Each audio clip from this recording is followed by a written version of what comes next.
just like a disgusting caterpillar, morphs into a beautiful monarch, so too does a who's hot and who's not list morph into a rich tapestry of performance, precedent, and expectations.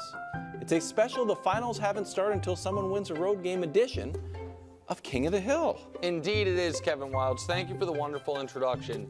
The hill gets shorter and shorter. Why?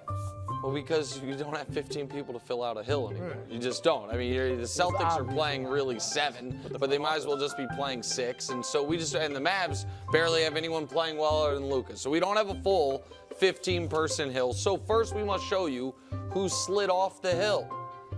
Rookie Derek Lively has had a rough NBA Finals, which is unfortunate. Maybe he has a big moment. It's also, typically you don't really rely on rookies not named Magic Johnson in the NBA Finals. I know Tyler Hero had a couple nice Finals moments as a rookie, but it's usually not a great strategy. Derek Jones Jr. slides off the hill. And Maxi Kleber, I'm not certain his shoulder's all the way back. I gotta tell you, I was happy all he came back. Too. They're all Mavs that have slid off the hill. Yeah, because the Peyton Pritchard and Sam Hauser never were on the hill, so they couldn't slide off it. So all Mavs had slid off the hill. Row 4 of the hill, Jayson Tatum and Kyrie Irving. So one thing that has been said on this show and in others that I disagreed with, but I didn't have the data to back it up until today, was, well, at least Tatum's playing solid defense. That's not what my eyes told me, and it's also not what the numbers tell you. 15 of 25 are the Mavs shooting when Tatum's the primary defender, which is kind of remarkable considering they're shooting poorly in every other facet of the series. So I think Tatum's struggling offensively and defensively in this series, even though he's obviously going all out and trying to be a good teammate. Kyrie, we've talked about it. The shooting numbers are just not there. 0 for 8 from 3, and Brew keyed on it yesterday. He did seem to get a little riled up by the Boston crowd in a way like the kind of evolved, mature Kyrie I thought was not going to. Maybe it was momentary lapse. We'll see if it's more about Drew Holiday and the Celtics defense or more about the crowd when we get to Game 3 tomorrow. Daniel Gafford's one of the few Mavs that I think has actually played maybe a little better than expected, or at least as good as expected, so he stays on the hill. And Al Horford hasn't done much. However, he did get the crowd had tried to quiet down on a Kyrie sucks chant, and Horford told him, no, keep it going, playing the old wily veteran playing mind games. So there he is. All right, third row, Derek White's been excellent. This was Brad Stevens' first significant move when he moved up to the front office, was acquiring Derek White from San Antonio. I'm sure he couldn't help Wemby at all. But then again, if they had Derek White, maybe they wouldn't have gotten Wemby, I don't know. But he's been excellent on both sides of the ball. P.J. Washington, Brew, I think has been the second best Mav, which is a problem. I mean, it's good for P.J., but it's a problem in general. And then Kristaps had played well enough to be there. Now, again, if he doesn't play, he, of course, will drop. But I thought he was excellent in Game 1. I thought he was good in Game 2 until the injury. And so Kristaps' play deserves to move up the hill, even though the injury status now makes that a question mark. Second row, pretty obvious.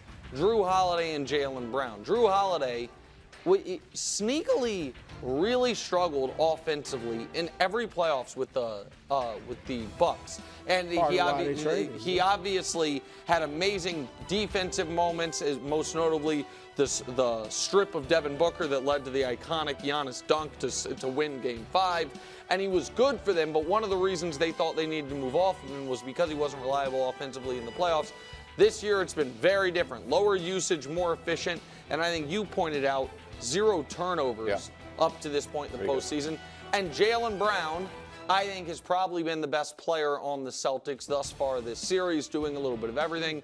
Came out with that real attitude in Game 1 that I think helped him, then was consistent, steady in Game 1. He had the attitude in Game 2, consistent, steady. And then, of course, atop the hill, Luka Doncic. Despite Kevin Wildes' protestations that I think he needs to, cut up the food for his teammates, put it in their mouth like a baby bird, a whole thing. Tell me, you got 3 Mavs fell off the hill. Well, okay, he can't make the shots for them. He has been the best player in this series, despite having an ankle, a knee, and now a chest injury as well. He played Game 2 all hopped up on drugs, we find out. He's going to have to play Game 3 as well. He stays atop the hill, however, Brew, because The Mavs are down 0-2. I didn't think it was fair to have that second row vacant the way it was last time. So he stays there. That is king of the hill. All right, not a bad hill. You didn't have much to work with. But quickly, I'm going to move Tatum ahead of White. I do think Tatum's been their third best player. I can't just scoff at the 10 rebounds a game, which leads them in rebounding. Rebounding is a huge part of the game. 8.5 assists. And I think, look, you know these numbers defensively sometimes can. You only don't like them when they don't go with what you're saying. I'm just saying. The numbers sometimes are strange. All right, but my main thing, and I said earlier I was going to take a blowtorch to the hill. I am moving who I think has been the Finals MVP thus far ahead of Luka onto the top of the hill, and that would be Drew Holiday. That's fair. All right, because, look, this is the time of year. I'm not that concerned about the individual dominance. It is about winning. All right? It is about winning, period, okay? And Drew Holiday is not only giving you 19 points a game, which is about 7 more than he did in the regular season. Wow. How do you like to be the Celtics and wake up, oh, Drew's going to give us 7 more points than we're used to? Great. Oh, and he's also giving you 9.5 rebounds, 4 assists, and he is the key figure in that defense that has Kyrie Irving bottled up. All right, you cannot underestimate that. And Luka's playing well, no doubt. I don't think he's been good defensively. He's playing, but we both think he's not playing great. Yep. His numbers are great, but you know what else? One of the reasons they've been so successful in these playoffs this year is because his historically high usage rate has dropped. In the first 3 rounds, it was down to 31, which was an all-time low for him. This series, back up to 36, almost 37. So I think the usage rate is too much Luka all the time. And I get it, the other guys aren't stepping up, but still. But that Drew Holiday is Wiles' point. If you're going to be the Finals MVP, how can you not be at the top of the hill? Well, so right now I got Drew We're a long way from Finals MVP. I do agree Drew would be the Finals. I agree with your bottom line. But you gave Drew's numbers. It, of course, is less points, rebounds, and assists than Luka. It is also under a far easier offensive burden than Luka. And he should pass the ball more. Okay, but Luka, so here's the problem with that. Luka's leading them in assists. Luka is someone's got. Okay, but this is so you can high usage rate, you're leading assists as well. He took less shots in game 2 than Jayson Tatum. Jayson Tatum talked about how he was not forcing the issue intentionally because he was struggling, and he took more shots than Luka. This was not a Luka take 35 shots game. Yes, the usage is a tick up, in my opinion, because Kyrie's is down because he's struggling so much. He's not stealing possessions from Gafford and PJ Washington. They were Kyrie possessions, but Kyrie is so unsettled right now. He's dribbling the ball off his foot a couple times a game. So it's not like I think there's fair criticisms of me for being so confident in the Mavs. There's fair praise going to Boston. I think that acting as if Luka could have done something differently other than just score 45. No. And that is, I was actually going to say that. Other than the turnovers, I don't have an issue with how he's playing offensively at all. How about this? Can I posit one? Yeah. Try harder. Make it more of a priority to get the other guys' shots in the first quarter, and then maybe backload your shots. Where I think it was the reverse.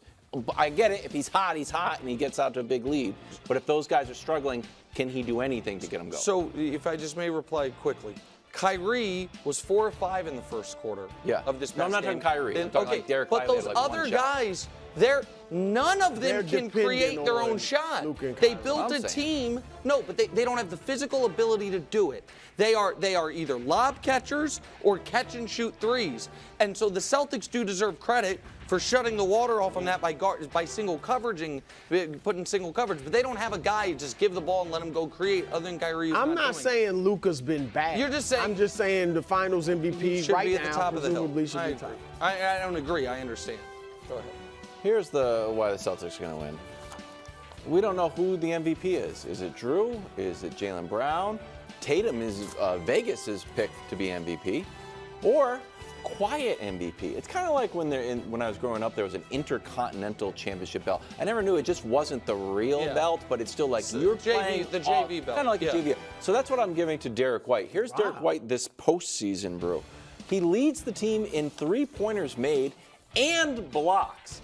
Now, I think his block, I don't know how it's going to be remembered, the Game 2 block. Did that save the game, or was that a foul that wasn't called? If you think it saved the game, then he literally saved the game. If you thought it was just a foul, which it kind of was, but it wasn't called, then you kind of view him a little bit differently. And I know you're thinking, he can't be really the MVP.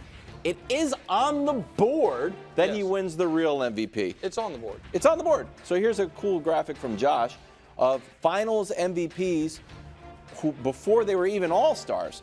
And there's some great guys there, obviously, and several defensive geniuses. You're like, I'd say Kawhi won for defense, and Chauncey. And Chauncey is, again, it's like, well, it's a whole team. Who do you want to give it to? Chauncey wins it.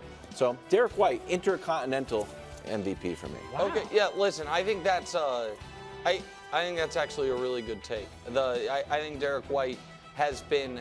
He plays within himself as well as any player in the league. And the things that he tries to do, hit open threes, play great defense. He is, your buddy Bill Simmons said, he's the best shot blocking guard since Jordan. That felt a touch strong. He averaged more blocks in the regular season than Giannis and Bam. Yeah, no, he seems like he gets a block every game. I was about to say, I think Wade's the best shot blocking guard since Jordan. But regardless, he is playing excellent. And I do think this is going to be a weird Finals MVP year if the Celtics win. If the Mavs win, it's super easy. We know it's going to be Luka. If the Celtics win, because it's totally on the board that Drew Holiday has a 4-point game. Oh, yeah. The Celtics could win and Drew Holiday has a 4-point game, so that throws things askew. Okay. Bob Myers is giving it to the front office. I know. The front office guy's giving it to the front office? Not a terrible One of Brew's guys, I think, is giving it to Tim Hardaway Jr. We'll see how that one works out. Purdy Super Bowl bound next. Look for more of Tim Hardaway Jr. Oh, yeah. They need to put him in there.